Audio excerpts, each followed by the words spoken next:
Hello everyone, আশা করছি সকলে ভালো আছো। সকলকে আমার ইউটিউব চ্যানেল নলেজ ব্যাংক টুকুতে স্বাগত। আজকে আমি তোমাদের হাই মাদ্রাসা টেস্ট পেপার 2024-25-এর পেজ 373 পেজের ইতিহাসের বিভাগ ক এবং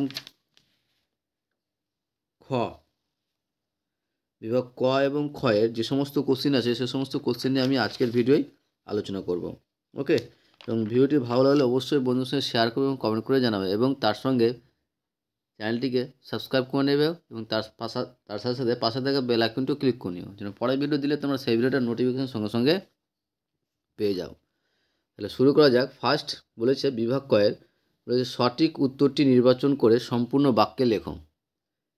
ফার্স্ট যে কোশ্চেন আছে যে ভারতে ফুটবল খেলার প্রবর্তন করে কারা? ভারতে ফুটবল খেলা প্রবর্তন করেন কারা? অ্যান্সার হবে অপশন এ, ইংরেজরা। ভারতে ফুটবল খেলা প্রবর্তন করেন কারা? ইংরেজরা। ওকে, তারপরে নেক্সট কোশ্চেন দেখো। নেক্সট কোশ্চেন 2 নম্বর কোশ্চেনে বলেছে কি দেখো, 2 নম্বর কোশ্চেনে বলেছে যে বেঙ্গল কেমিক্যাল প্রতিষ্ঠাতা করেন। বেঙ্গল কেমিক্যাল প্রতিষ্ঠা করেন, অ্যান্সার হবে অপশন ডি, প্রফুল্লচন্দ্র রায়।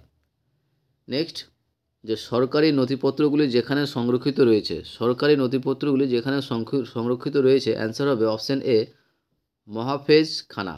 কোথায়? মহাফেজ খানা। তারপরে কোশ্চেন দেখো, তারপরে কোশ্চেন বলেছে 4 নম্বর, যে বাংলার নানা সাহেব নামে পরিচিত। বাংলার নানা সাহেব নামে পরিচিত কে? অ্যান্সার হবে অপশন বি, রামরতন মল্লিক। বাংলার নানা সাহেব নামে পরিচিত তিনি হলেন রামরতন মল্লিক। তারপরে নীল দর্পণ নাটকটির ইংরেজি অনুবাদ করেন। নীল দর্পণ নাটকটির ইংরেজি অনুবাদ করেন কে? অ্যান্সার হবে অপশন সি, মধুসূদন দত্ত। নীল দর্পণ নাটকটির ইংরেজি অনুবাদ করেন কে? মাইকেল মধুসূদন দত্ত। তারপরে 6 নম্বর কোশ্চেন দেখো। 6 নম্বর কোশ্চেনে বলেছে যে মহারানী ভিক্টোরিয়া ভারত সাম্রাজ্য উপাধি ধারণ করেন। মহারানী ভিক্টোরিয়া ভারত সাম্রাজ্য উপাধি ধারণ করেন কত খ্রিস্টাব্দে? অ্যান্সার হবে 1877 খ্রিস্টাব্দে। ওকে, তারপরে একা আন্দোলনের নেতা কে ছিলেন? একা আন্দোলনের নেতা ছিলেন মাদারি পাশা।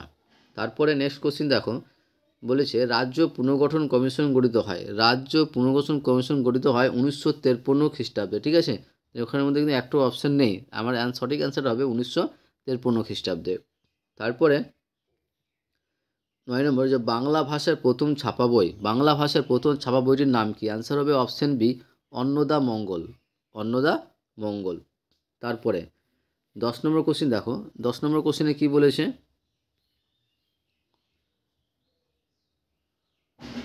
10 নম্বর কোশ্চেন বলেছে যে নিম্নে কোনটির সঙ্গে রশিদ আলী যুক্ত ছিলেন? নিম্নের কোনটির সঙ্গে রশিদ আলী যুক্ত ছিলেন? অ্যান্সার হবে অপশন ডি, আজাদ হিন্দ ফৌজ। তারপরে ভারতের প্রথম ভাইসরয় কে ছিলেন? Lord Canning. ভারতের প্রথম ভাইসরয় কে ছিলেন? Lord Canning, option D. Okay, তারপরে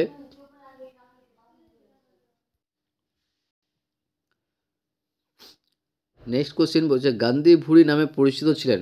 গান্ধী ভুঁড়ি নামে পরিচিত ছিলেন অপশন সি, মাতঙ্গিনী হাজরা।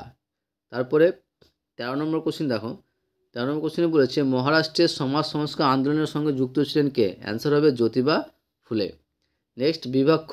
বিভাগ খ এর প্রথমে বলেছে যে প্রতিটি উপবিভাগ থেকে কমপক্ষে একটি প্রশ্ন নিয়ে মোট 13টি প্রশ্নের উত্তর দাও। ফার্স্ট যে কোশ্চেন আছে দেখো, ফার্স্ট কোশ্চেন বলেছে যে ভারতের প্রথম আধুনিক মানুষ কাকে বলা হয়? ভারতের প্রথম আধুনিক মানুষ বলা হয় রাজা রামমোহন রায়কে। ভারতের প্রথম আধুনিক মানুষ বলা হয় কাকে? রাজা রামমোহন রায়কে। তারপরে কোশ্চেন বলছে কাঙাল হরিনাথের প্রকৃত নাম কি? কাঙাল হরিনাথের প্রকৃত নাম কি? অ্যান্সার হবে হরিনাথ মজুমদার।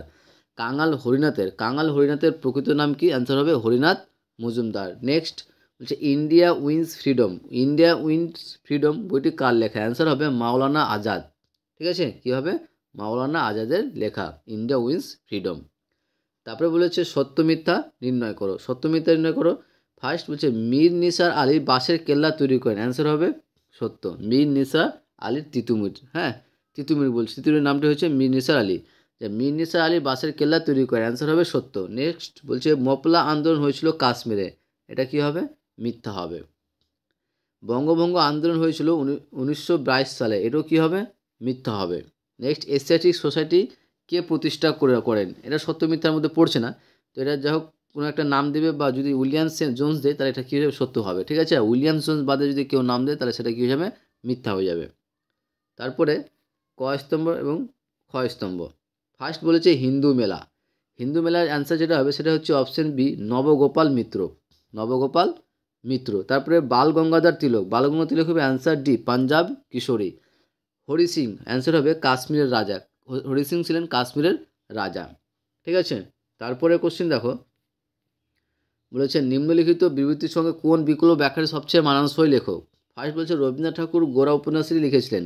এর অ্যান্সার হবে 1 নম্বর, ঔপনিবেশিক প্রশাসনকে সমালোচনা করার জন্য। তারপরে বলেছে ভারত সরকার 1929 সালে সিরাট ষড়যন্ত্র মামলা শুরু করে। এর উদ্দেশ্য ছিল 1, সাম্যবাদী কার্যকলাপ দমন করা। তারপরে ভারতে ইংরেজ শাসন প্রতিষ্ঠায় মহারানীর ঘোষণাপত্র একটি উল্লেখযোগ্য বিষয়। অ্যান্সার হবে 1, এর দ্বারা শতবিলোপ নীতি পরিত্যক্ত হয়। আশা করি তোমাদের ভিডিও ভালো লেগেছে। ওকে, থ্যাংক ইউ ভিডিওটা দেখার জন্য।